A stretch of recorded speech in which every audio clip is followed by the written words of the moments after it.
Hello children. In my previous videos, I have explained you unseen passage. Today we are going to learn unseen poem. So let's start. Read the poem and take the correct option. So children, here I am going to read the poem. I will also explain you the word meanings and the summary of the poem, so that you can do the book exercise at last. So let's start. The name of the poem is Daffodils. See children, the name of the poem is given here. But sometimes the name of the poem or the story will not be given. And the question will be given at the last or at the back of the chapter or exercise, that you have to give a suitable title to the story or the poem. So here already name is given. So the name of the poem is Daffodils. So let's start reading. I wander lonely as a cloud. Wander means to walk or move in a leisurely or aimless way that floats on high over vales and hills. So what is vales here children? Vales means a valley. You have already learnt about valley, but what is vales children? It is used as a poetic term. When all at once I saw a crowd, a host of golden daffodils.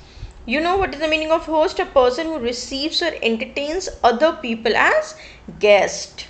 And daffodils is the name of a flower, and you can see the picture of it. Beside the lake, beneath the trees, fluttering and dancing in the breeze. Fluttering means flying or hovering by flapping the wings quickly or lightly. Continuous as the stars that shine and twinkle on the Milky Way. You have read about Milky Way, that it is the galaxy that contains our solar system.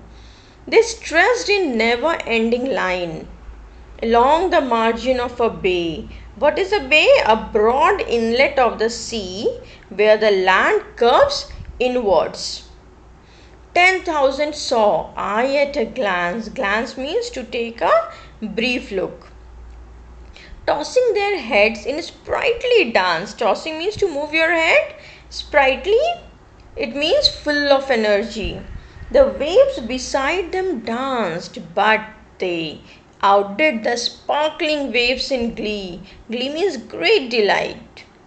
A poet could not but be gay. See children, here gay means light-hearted and carefree. So what personality does this poet have? The poet is light-hearted and carefree.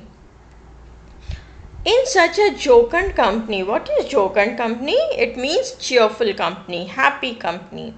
I gazed and gazed, but little thought what wealth the show to me had brought. Far off, when on my coach I lie. See children, coach means it is a furniture where you can sit like a sofa. In vacant or in pensive mood. Vacant means it's empty, or pensive mood means expressing thoughtfulness. Okay, they flash upon that inward eye, which is the bliss of solitude. Bliss of solitude means the blessings of loneliness. And then my heart with pleasure fills and dances with the daffodils. Daffodils. So children, the poet is William Wordsworth. So I am telling you the summary so that it will be easier for you to do the book exercise. So here the poet says, the poet is William Wordsworth. He is saying that wandering like a cloud, floating above hills and valleys, he encountered a field of daffodils beside a lake. Means he saw flowers. He saw the flowers. The dancing, fluttering flowers stretched endlessly along the shore, and though the waves of the lake danced beside the flowers, the daffodils outdid the water in glee. The speaker says that a poet could not help but be happy in such a joyful company of flowers. Obviously, when we also see flowers in the garden, we really feel happy children, right? So he says that he stared and stared, but did not realize what wealth the scene would bring him. For now, whenever he feels vacant or pensive, the memory flashes upon that inward eye. That is the bliss of solitude, and his heart fills with pleasure and dances with daffodils. So, children,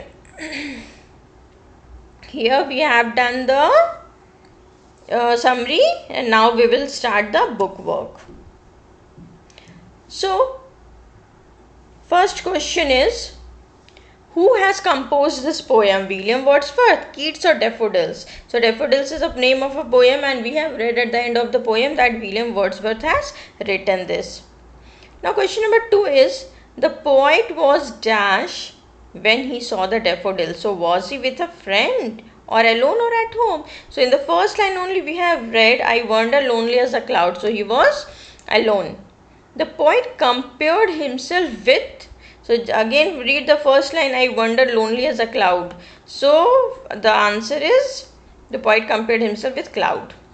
The poet was danced in the company of beautiful flowers. Was he happy, sad or angry? So we have read that he was happy.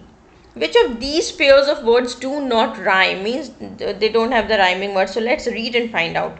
Cloud, crowd, shine, line, thought, mood. So obviously the third one, because they are not rhyming words. Now which of these is the synonym of jocund? So just now we have learned jocund means cheerful. So the second number, cheerful and happy. Now which of these is the antonym of pensive? So we have read pensive means to express thoughtfulness. So solitude, host or gay. So children, solitude means what? Blessings of loneliness. We have to find the opposite. And host means, you know, the who receives guest. And gay means a cheerful person. So obviously the opposite of pensive will be gay. Which of these is an adjective? Adjective. Okay, first one is golden, then wonder and cloud. So let's see what is the meaning of wonder. To move. So it is verb because it is doing something. Cloud, it is a noun. So the answer will be golden. Because when you will read the poem, it's written golden daffodil. So daffodils is noun. It is a name of a flower. And golden, it is describing it. So golden is adjective. So I hope you can do other unseen poems also like this, children. So that's all for today. Thank you.